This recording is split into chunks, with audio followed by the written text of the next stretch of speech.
Bonjour à tous et à toutes, les Souliens, les Souliennes et tous les autres. On m'a pas demandé, mais en discutant sur le fil d'actualité de YouTube, il y a quelqu'un qui m'a dit: tiens Steph, t'as jamais fait de vidéo sur les gilets de sauvetage et est-ce que tu pourrais en faire une, ça pourrait être instructif. Je vais peut-être décevoir du monde, et bon, les vidéos de sécurité, j'ai tendance à ne pas les mettre sur le site internet voilier-soul.fr pour les gens qui sont abonnés, tout simplement parce que je pense que la sécurité en mer, voilà, on doit se comporter en bon père de famille, et donc j'ai plutôt tendance à partager ces choses-là avec tout le monde. Je garde des vidéos techniques très spécifiques qui est ma façon de me rémunérer et la façon de vous donner le plus de qualité et de vous transmettre le peu que j'ai appris durant ces nombreuses années en mer. Et donc ça, c'est un échange entre nous, mais pour la sécurité, je préfère rester sur voilà, que tout le monde y ait accès. Donc je vais donner mon humble feedback sur les gilets de sauvetage.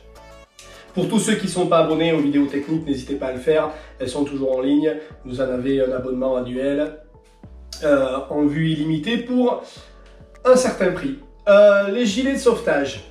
Donc vous savez qu'il en existe deux types. Il existe donc les gilets gonflables, enfin pratiquement aujourd'hui plus qu'un type d'ailleurs, hein. Les gilets gonflables, et il y a les vieux old school qui sont les gilets dans lesquels c'était du polystyrène ou de la mousse condensée qu'on mettait. Déjà, je recommande tout le monde d'avoir le nombre de gilets de sauvetage qu'il faut, et bien entendu bien suivre ces consignes-là, et avoir des gilets de sauvetage en France, c'est assez sympa. Alors, j'ai une... comment dire ça sans paraître... Bon, les gilets de sauvetage, déjà, je ne le porte, comme vous avez pu le voir sur les vidéos, vous avez dû me voir peut-être 2 fois avec les gilets de sauvetage. Je mets mon gilet de sauvetage où ça bouge et je dois aller à l'avant de nuit et ça gigote bien, on est dans des conditions un peu craignos, et là j'y vais, je mets mon gilet parce que si je passe à la baille, je suis content d'avoir mon gilet et j'ai ma lampe étanche sur moi et j'ai le personnel Hyperb. Ou c'est si on prend du gros temps et que les conditions sont vraiment mauvaises et que je suis à la barre, ce qui était le cas quand on est descendu pour aller aux Canaries. Et donc les gilets de sauvetage modernes, vous avez vu, donc ils sont pliés, on les a sur nous, et ce qui se passe, c'est que vous avez une bonbonne de gaz avec une tige filetée comme ceci, qui rentre dans un espèce de système, voilà, bon, on va le dessiner comme ça, tout simplement. Ici vous avez la fameuse ficelle que vous pouvez, je suis super bon en dessin, vous avez remarqué les gars, là, cette fameuse ficelle que vous pouvez tirer. Et donc quand vous tirez là-dessus, ça libère le gaz, ça gonfle le gilet, ou à l'intérieur ici, il y a une pastille de sel. Et cette pastille de sel, si vous tombez à la mer, le sel se dissout dans l'eau et le gilet se gonfle automatiquement. Et ça, c'est génial, sauf que ça m'arrivait 2 fois d'être à la barre d'un bateau, dans du gros train, de prendre donc du 3/4 avant, donc du pré-serré, où tu prends une vague énorme qui tape sur le bateau, qui vient t'inonder le cockpit, et tu as la pastille de sel qui prend l'eau et qui éclate. Et je ne sais pas si tu es déjà retrouvé à la barre avec un gilet de sauvetage qui te pète à la gueule, mais c'est une sensation qui est extraordinaire. Non seulement si tu es cardiaque, je pense que tu y restes parce que c'est quelque chose. Secondement, pouf, tout d'un coup, tu te retrouves gonflé sur ce bordel que c'était pas du tout prévu, qui te compresse énormément parce que forcément, quand tu as mis ton gilet, tu l'as serré. Et donc, c'est d'un confort vraiment limite. À savoir que ces gilets non gonflés, enfin ces gilets gonflables, on les met, on les serre, ils sont pas gonflés. Mais il faut savoir que quand ils se gonflent, si tu l'as bien ajusté non gonflé, dedans tu es compressé à mort. Donc ça, c'est une des premières choses. Je ne sais pas si vous l'avez vécu, mais pour ceux qui ont pris du gros temps et à qui c'est arrivé, alors ça m'est pas arrivé, ça t'arrivera pas normalement sur un catamaran, mais ça peut t'arriver n'importe quand. Je veux dire, même sur un catamaran, tu vas à l'avant sur le trampoline pour faire quelque chose parce que tu as ton enrouleur qui est bloqué ou quoi que ce soit, tu prends une vague, tu te retrouves avec ce bordel gonflé dessus. C'est l'horreur. Et la deuxième chose, c'est que si, pour des raisons que j'espère n'arriveront jamais, tu passes un temps infini dans l'eau, disons 10-12 heures, alors il y a un système pour le regonfler, s'il se dégonfle, etc., etc., mais ça me plaît moyennement. Alors, je suis pro gilet. Alors, deuxièmement, il change la valeur en newton, alors 120, 150. Ça n'a rien à voir avec le fait de pouvoir supporter un homme en mer, c'est juste du business. Hein. C'est pour que tous les 4 ans ou tous les 5 ans, tous les marins du monde, enfin français du moins, aient le devoir de racheter un pack de gilets de sauvetage.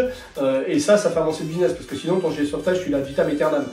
La deuxième chose sur ces gilets gonflables, c'est que si tu les as jamais fait péter, donc gonfler, ta pastille de gaz arrive au bout et de sel, tu la changes, et quand tu vas la changer, tu testes pas le gilet, donc tu sais jamais s'il est en état de fonctionnement ou pas. Tu l'as accroché, tu l'as pas accroché, tu sais jamais si le bordel quand il va se gonfler, il va rester gonflé. Donc ça, c'est une deuxième chose. Et il y a les vieux gilets en polystyrène. Alors les vieux gilets en polystyrène, ils en font pratiquement plus, enfin ils doivent en faire, je sais pas, aujourd'hui qui sont donc à la flottabilité actuelle en norme avec notre norme européenne. Je leur trouve un gros défaut, c'est que quand tu les mets à bord et que tu dois les te balader, c'est vrai que les gilets non gonflables sont vachement plus sympas parce que t'as pas à te faire chier avec ce polystyrène que tu as autour des bras, etc. Mais déjà, quand tu l'as mis, il est ajusté à ton corps. Quand il va se gonfler, il va rien se passer puisque lui, il est comme ça. Donc tu ne vas pas avoir de surprise en rentrant dans l'eau en te trouvant dans un truc qui est super engoncé. Deuxièmement, il ne va pas te péter à la gueule quand tu en as barre. Donc ça, c'est une deuxième chose. Il est là, il est là. 2, 3, quand il est dans l'eau, tu es sûr que celui-là, il se dégonflera jamais. Donc c'est quelque chose que j'aime particulièrement dans ces gilets-là, c'est qu'on est sûr et certain de sa flottabilité. Alors, moi, sur mon bateau, j'avais les deux styles et j'ai toujours donné les gilets gonflables à mes équipiers. Donc, dès que je pouvais, j'ai toujours dit, si demain on doit se retrouver dans le radeau de survie, je vous expliquais que bref, ce serait l'annexe avec le radeau dedans, j'aurais mis un gilet polystyrène à 100%. Ma vie est trop importante pour faire confiance à un truc qui se gonfle. Donc, je préfère être sur quelque chose qui est... Voilà, moi je suis peut-être un peu old school dans ma façon de fonctionner, mais on sait que ces gilets polystyrène, ils vont flotter, ils flotteront tout le temps et ils continueront à flotter. Ça, c'est une première chose. Une deuxième chose, c'est que si jamais je dois faire du cannibalisme pour boucher quelque chose, mettre de la flottabilité quelque part ou quoi que ce soit, je sais que j'ai du polystyrène là, que je peux en détruire un ou deux pour m'en servir. Qu'est-ce que tu fous d'un gilet gonflable, à part te servir du plastique et de la sangle qu'il y a dedans?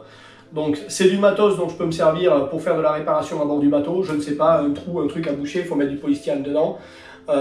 Donc voilà, ça fait partie des petites choses qui font que moi, je suis très vieux gilet de sauvetage. Alors je vais peut-être passer pour un ringard avec ma façon de voir les choses, mais je vous transmets honnêtement mon retour là-dessus.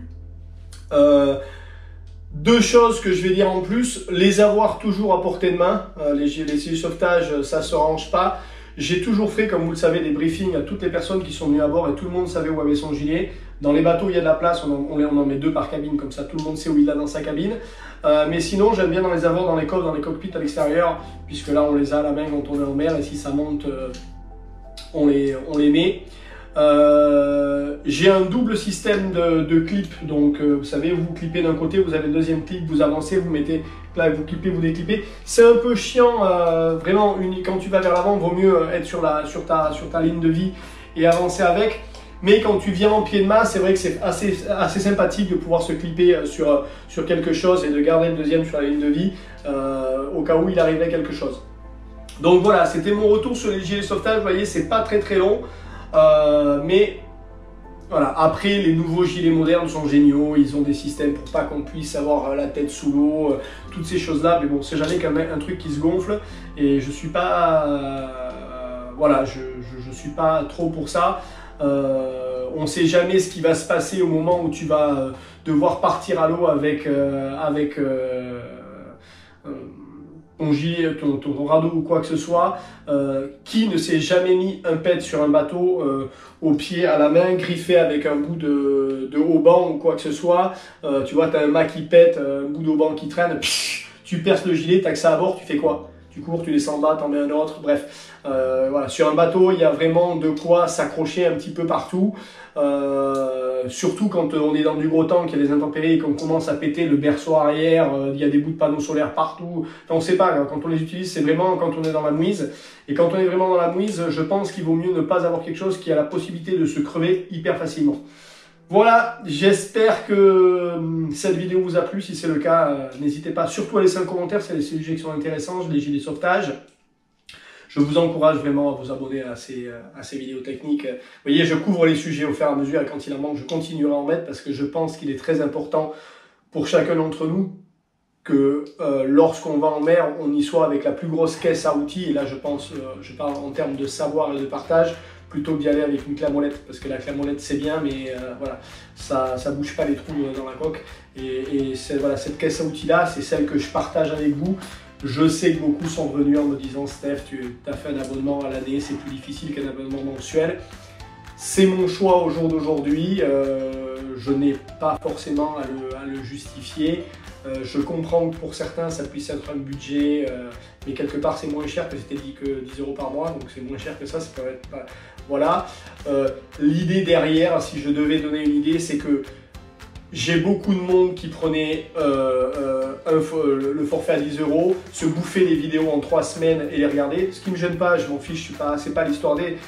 Mais pour moi, je pense que si je mets à disposition cette quantité d'informations, c'est pour qu'elle soit disponible, que vous preniez le temps de la regarder et que vous puissiez revenir dans le temps quand vous avez des questions que vous posez, dire « Punaise, mais c'est vrai ça, qu'est-ce qu'il avait dit l'autre abruti sur Sol, qu'est-ce qu'il avait dit le Steph ?»